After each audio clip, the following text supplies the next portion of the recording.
Et bonjour, auditeurs et auditrices de Atax Radio. Aujourd'hui, dans l'émission C'est courageux, nous avons invité une écrivaine qui vient de Rivesaltes. Il s'agit de Lucie Hall. Bonjour Lucie. Bonjour Corinne et bonjour l'équipe d'Atax Radio.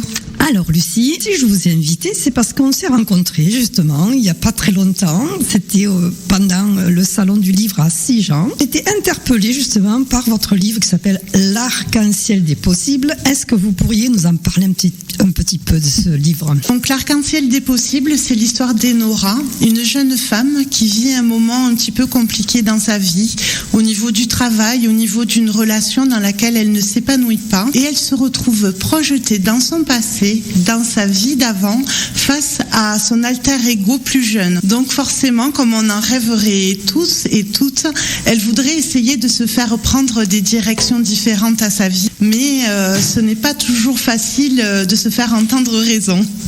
Alors Lucie, juste une chose. Au niveau de votre métier actuel, qu'est-ce que vous faites dans la vie? Alors actuellement, je suis conseillère d'insertion, mais j'ai une carrière qui est riche, et parce que comme j'en parle dans l'Arc-en-ciel des possibles, en fait, on a plusieurs vies dans une vie, et j'ai également un diplôme d'infirmière puéricultrice, j'ai également un master de psychanalyse et j'ai un diplôme de psychogénéalogie. Donc vous parlez de plusieurs vies dans une vie, ça n'a rien à voir avec l'idée des vies antérieures, on est bien d'accord? Alors dans ce roman-là, on est bien d'accord, on est plus dans l'idée de résilience, plutôt dans effectivement la résilience, et on est dans une vie mais dans plusieurs dimensions, c'est plus du côté du métaverse et de la physique quantique en fait. Quand vous avez commencé ce livre, est-ce que vous avez des choses qui parlaient de votre propre vie?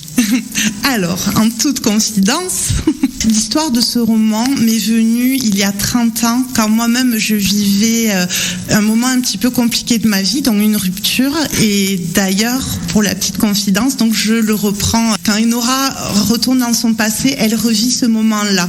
Et ce moment-là est inspiré de ma propre vie. Et ensuite, il a fallu un certain temps. De là m'est venue l'idée, je me suis dit, si ma future moi venait me donner des conseils, ça me serait bien utile pour savoir quoi faire de ma vie. Et cette histoire-là a maturé, en fait, et il a fallu que je vive d'autres choses et puis que j'acquière d'autres connaissances pour que l'idée me revienne. Et là, l'idée m'est revenue, mais toute l'histoire m'est apparue au complet. D'accord. Alors, votre livre, et je vois qu'il a 134 pages, combien de temps il faut, en fait, pour écrire un livre comme celui-là, sachant que vous avez été inspiré d'une façon assez personnelle, on va dire. Donc, combien de temps ça vous a pris pour tout faire et pour finaliser ce livre? Parce que les auditeurs et les auditrices qui nous écoutent aujourd'hui, peut-être il y a des personnes qui aimeraient écrire un livre, moi la première d'ailleurs, mais on ne sait pas comment il faut s'y prendre. Alors, comment vous vous êtes pris, vous qui étiez en fait en pleine reconversion professionnelle? Je vous explique, c'est qu'en fait, j'écris depuis toujours. Quand j'étais à l'école primaire et qu'on me demandait ce que je voulais faire plus tard, moi, ma réponse était écrivain. J'ai écrit depuis toujours. Mais dans la vie, je pense qu'il y a une histoire de temporalité. Ce livre qui est édité, en fait, je l'ai écrit en 4 ans, mais ça n'a pas duré 4 ans l'écriture. C'est-à-dire qu'en fait, j'ai commencé à écrire, je me suis arrêtée, j'ai repris. Il y a eu même une pause pendant 1 an parce que je pense que le premier, effectivement, des histoires aussi, est-ce qu'on n'ose pas, on fait un petit peu. Il y a peut-être un problème de légitimité. Est-ce que c'est légitime aujourd'hui de faire un livre alors que peut-être il y a d'autres choses qui passent en priorité, ou les enfants, ou etc., la vie privée. Donc il y a ce côté de légitimité. Voilà. Effectivement, voilà, il y a une côté légitimité. Il y a aussi, comme vous le disiez, les enfants, parce que les enfants c'est très prenant. Les miens sont plus grands maintenant, donc ça me donne plus de temps à me consacrer. C'est le bon moment. Voilà, c'est le bon moment. Exactement. Tout un tas de connaissances. Le milieu de l'édition, pour moi, c'était très vague et j'ai fallu que j'apprenne, que je me renseigne, etc. Mais en moyenne, maintenant, l'écriture fait vraiment partie de ma vie et je lui consacre du temps. Il me faut à peu près 1 an, le temps de l'écriture, relecture par livre. Est-ce que donc, je vois les éditions, c'est les éditions Erato. Est-ce que ce sont des éditeurs que vous avez rencontrés de suite, ou est-ce que vous avez fait plusieurs éditeurs en fait? Alors c'est une très bonne question, je vous remercie de me l'avoir posée parce qu'effectivement ce livre a toute une histoire. En fait, quand il a été fini, moi, comme je vous l'ai expliqué, je ne connaissais pas grand-chose au monde de l'édition. Il a été édité une première fois par les éditions Sidney Laurent. Là, je touchais mon rêve du doigt. 2 mois après, ces éditions-là ont fait faillite et je me suis retrouvée... Pas de chance là. Oui, mais vous savez, pour moi, rien n'arrive par hasard. Donc moi, ce livre, il fallait qu'il vive. Je touchais enfin mon rêve du bout des doigts. Donc j'ai tout fait pour qu'il ressorte. J'ai récupéré mes droits parce que aussi au niveau juridique, c'est important de bien s'y connaître. On peut pas faire ce qu'on veut. Et même si l'éditeur a fait faillite, il a fallu que je fasse des démarches pour récupérer les droits de mon roman. Et là, il est ressorti chez Librinova en auto-édition, ce qui m'a permis de le faire connaître, de faire des salons. Et alors là, c'est une histoire magnifique. C'est que en fait, je l'ai fait participer à un concours et je me suis retrouvée le 8 mars, journée de la femme, donc quelle année 8 mars 2024. Je me suis retrouvée en séance de dédicace avec l'éditrice, justement l'éditrice des éditions Erato, et en parlant, elle me dit mais moi j'ai lu ton roman pour le concours et je l'ai adoré. Donc si tu veux, super, oui, c'était une bonne rencontre. Elle m'a dit si tu veux signer avec moi, on signe tout de suite. Alors moi dans ce roman, je parle beaucoup des symboles et on en a parlé aussi. Il n'y a aucune rencontre par hasard. Figurez-vous, donc vous le savez bien, on a eu des problèmes de sécheresse, notamment sur les Alpes. Oui, bien sûr, dans les Pyrénées. Le lendemain, le 9 mars, j'ai vu un magnifique arc-en-ciel au-dessus de ma maison. Donc là, je me suis dit, c'est vraiment mon signe. Est-ce que donc, si je comprends bien, ce livre s'adresse surtout aux femmes ? Alors oui, il y a des hommes aussi qui le lisent. Pour moi, il y a quelque chose qui me tient particulièrement à cœur, c'est le pouvoir qu'ont les femmes sur leur propre vie. Ce roman-là, pour moi, s'adresse avant tout à un public féminin. Pour l'écrire, j'ai demandé l'autorisation à l'Observatoire du 94 de pouvoir y insérer l'échelle du violentomètre. Alors c'est... Vous pouvez expliquer ce que c'est justement, parce que bon, peut-être les auditeurs et les auditrices ne savent pas ce que c'est, et moi non plus d'ailleurs. Donc je vais être comme eux, je vais écouter en même temps. Donc c'est un outil qui a été créé justement parce que beaucoup de femmes sont dans des relations toxiques sans même s'en rendre compte. Et il y a des choses, on pense que c'est normal, mais non, ce n'est pas normal. Cette échelle du violentomètre, vous pouvez le trouver sur Google un petit peu partout. Maintenant, il est même affiché dans tous les collèges et dans de nombreux endroits publics. En fait, il est très bien fait. Quand on est dans le vert, c'est une relation qui est normale. La personne avec qui on est accepte. Donc, c'est un tableau où il y a 3 couleurs différentes. Hein, voilà.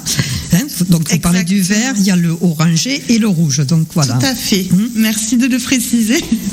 Donc, effectivement, quand on est dans le vert, la relation est normale. Quand on commence à rentrer dans le orange, ça commence à être un petit peu plus compliqué. Et dans le rouge, il y a des choses comme par exemple un compagnon qui dit à la personne tu n'es pas assez bien, c'est de ta faute, ou tu es folle, ce n'est pas normal, c'est de la violence. Cette échelle est très bien faite parce que grâce à cette échelle, il y a beaucoup de femmes en le lisant qui disent mais en fait c'est pas normal ce que je vis, je pensais que c'était ma faute, mais non, ce n'est pas normal. Alors c'est vrai que ce livre donc peut donner justement de l'espoir à beaucoup de femmes qui sont dans le rouge, on va dire, ou qui sont déjà dans le orangé. Donc est-ce que vous avez été justement avec des associations de défense des femmes? Alors non, par contre oui et non, parce qu'en fait dans les différentes professions dans lesquelles j'ai travaillé, en fait j'ai travaillé dans un foyer maternel avec des femmes victimes de violences conjugales, et ce sont des situations que je peux être amenée en fait à rencontrer dans mon métier, et c'est toujours une alarme quand je vois des personnes qui peuvent être victimes, pour pouvoir les aiguiller vers les associations de protection, pour être protégées. Mais l'un des retours que l'on m'a fait régulièrement et qui m'a beaucoup touchée, c'est que on m'a dit que ce roman-là devrait être mis dans toutes les mains de femmes autour de 20 ans, et notamment celles victimes. Alors ce n'est pas un roman sur les victimes de violences conjugales.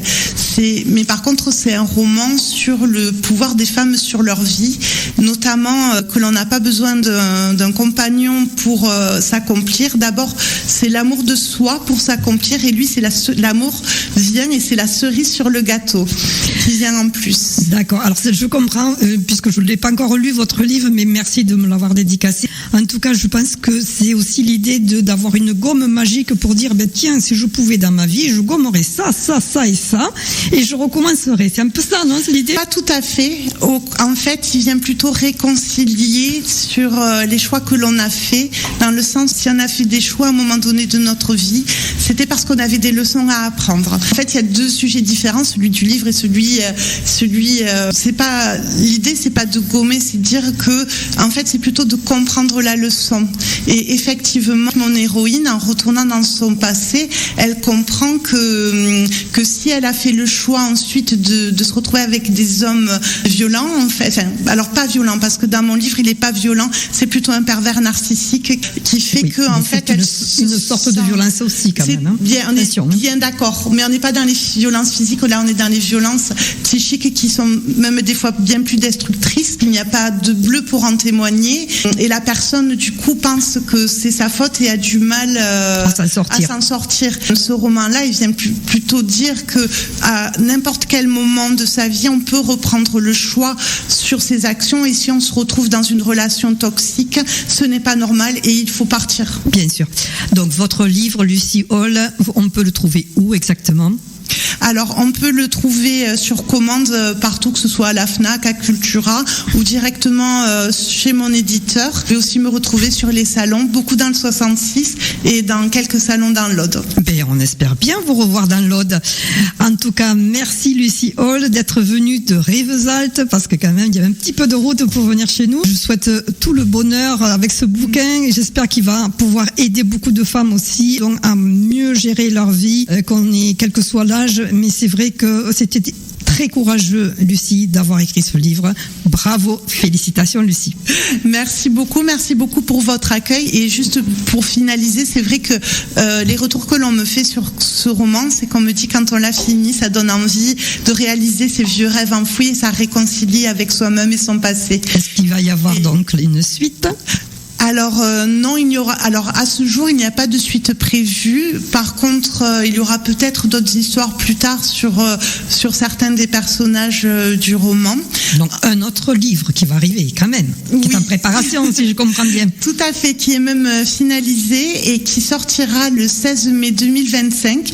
Il s'appelle Toutes les couleurs de l'océan. Il parle des secrets de famille et donc des conséquences que peuvent avoir la psychogénéalogie.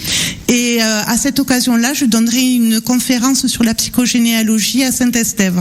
On sera invité alors. Avec grand plaisir. Merci Lucie. Merci et à bon vous. Retour à vous.